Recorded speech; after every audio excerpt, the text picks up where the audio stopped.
মাগরিবের নামাজের পর ছোট্ট এই দোয়াটি কোনো বান্দা যখন একবার পাঠ করবে, আল্লাহ তাআলা তাকে 70টি বিপদ থেকে হেফাজত করবেন, যার মধ্যে সর্বনিম্ন বিপদটি হচ্ছে দারিদ্রতা। দারিদ্রতার চাইতে 70টি বিপদ আছে যেগুলো এর থেকেও অনেক বড়। এই দোয়াটির কথা নবীজি সাল্লাল্লাহু আলাইহি ওয়াসাল্লাম বলেছেন।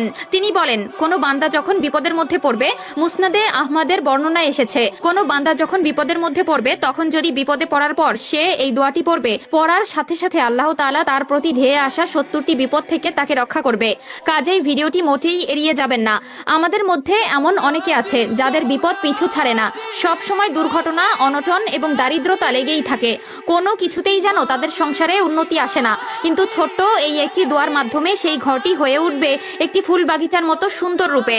প্রিয় দর্শক, অবশ্যই ভিডিওটি শেয়ার করে দিবেন সকল মুসলিম ভাই বোনদের মধ্যে, যারা এই ছোট্ট আমলটি করে নিজেদের জীবনকে আরো সুন্দরময় করে তুলতে পারবে। হতে পারে আপনার একটিমাত্র শেয়ারে যদি কেউ উক্ত আমলটি শেখে এবং নিজ জীবনে কায়েম করে, তবে শুধু সে নয়, তার উপকার পাবেন আপনিও।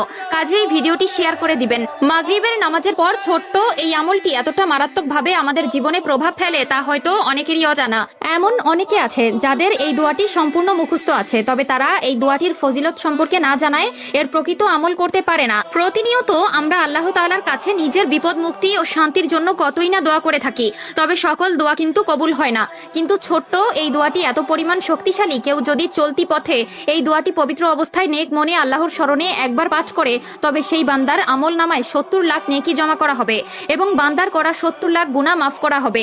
দোয়াটি হচ্ছে লা ইলাহা ইল্লাল্লাহু ওয়াহদাহু লা শারীকা লাহু লাহুল মুলকু ওয়া লাহুল হামদ ওয়া হুয়া আলা কুল্লি শাইইন কদির।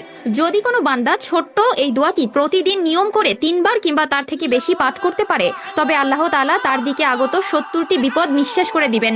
উক্ত দোয়াটিতে মহান রাব্বুল আলামিনের প্রশংসা করা হয়েছে, যে দোয়াটি বিভিন্ন হাদিসের মধ্যে উল্লেখিত আছে, যেখানে এটি পড়ার মাধ্যমে অনেক সওয়াব পাওয়া যায়, গুনাহ মাফ হয়। তুমি যদি জান্নাত লাভ করতে চাও ও শয়তানের অনিষ্ট থেকে নিজের নিরাপত্তা লাভ করতে চাও, তাহলে এই দোয়াটি পাঠ করো। এছাড়াও প্রিয় নবী সাল্লাল্লাহু আলাইহি ওয়াসাল্লাম বলেছেন, যে ব্যক্তি সকালে 10 বার এবং সন্ধ্যায় 10 বার এই দোয়াটি পাঠ করবে, সেই ব্যক্তি কিয়ামতের দিন সর্বশ্রেষ্ঠ আলেমকারীদের অন্তর্ভুক্ত হবে। তিরমিজি শরীফ 3471। এছাড়াও সহিহ মুসলিমের 2693 নম্বর হাদিসে উল্লেখ করা আছে, যে ব্যক্তি এই দোয়াটি 10 বার পাঠ করবে, সে 4 জন দাস মুক্তি করার মতন সওয়াব পাবে।